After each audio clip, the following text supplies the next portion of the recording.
Hi, everybody. I'm Pam Chambers, and I'm with Susan Sabo.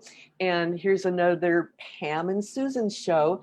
And we were having a discussion, she and I, this morning that we thought we wanted to share with all of you. So, Susan, would you like to kick this off?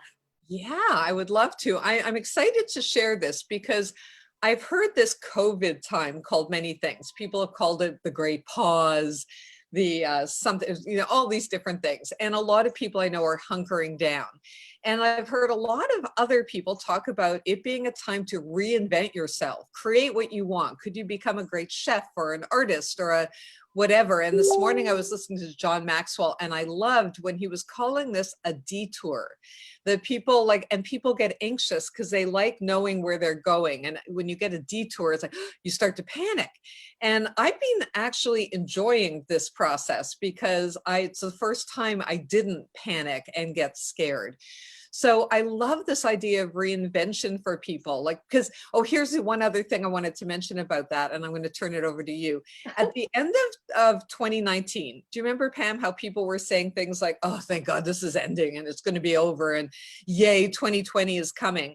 And then 2020 came and it was like, wow, it's 2020, and people were all excited. And I noticed, not everyone noticed, but I noticed at the beginning of February, all the people who were so excited in January were starting to lose some of their buzz around 2020. It wasn't working out quite the way they thought it should be.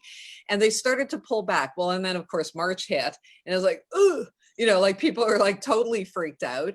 And now I'm noticing people want to go back to where they were at 2019 when they weren't happy. They weren't happy doing what they were doing, but they want it back because they knew it, right? They didn't like the detour. So this idea of reinvention, how cool is this? That right now, you really could learn a new skill. Turn on YouTube, find someone to mentor you. And anyway, so I'm really excited about this whole idea of reinvention. So Pam, why don't you share what you were talking about this morning? Well, what I was talking about is almost everyone would agree, yes, it would be good to reinvent myself. The next thought that comes up is, what would that be? And then the next thought is, oh, I could be doing artwork, or I could finally start that book I've been wanting to write, or I could do a photo book. And the next thought that happens is, oh no, you can't do that. You're too this, you're not this enough, you're not that, you're not this. No, you can't do that. And that those are voices in our head. And the thing I wanted to bring up is we need to ask ourselves whose voice is that? So I was thinking about when I was young, my mother was the artist in our family, and that's it, the artist. So it was almost her assigned role that no one else could take. Oh no, no, you can't do artwork. Mom is the artist. So most of my life, I did not think of myself as artistic. It only took her passing that allowed me to take that position in the family. So what I want to recommend is that when you hear resistance about this reinvention, that you ask yourself, whose voice is that? Is that my dad? Is that some scolding school teacher I once had? Or is this a reasonable voice that I should truly pay attention to? That's awesome. I love that, Pam. When I started painting, I was 30 years old, and my sister was the artist. She did it in school. She was super talented. So when I started painting at 30, I remember showing, I brought something to my mom and I went, I want to show you this. And she said, well, is it as good as your sister's? And I was like, Uh-oh. ah. And Oh. and then I realized, wait a minute. And I told her, if you ever say that again, I'm not ever showing you anything. So, that was 33 years ago. And I still hear that voice in my head.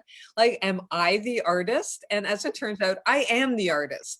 But I know it's brilliant. Who is that voice in your head? Because this doesn't I serve us. remember when I was 16, someone said you should apply to be a model at a talent agency, a modeling agency. And my dad said, no, you're not tall enough. So I didn't even try. I mean, probably I wasn't tall enough, but what a thing to say. And it just stopped me in my tracks. Well, guess what? Later on in life, I was in a few fashion shows.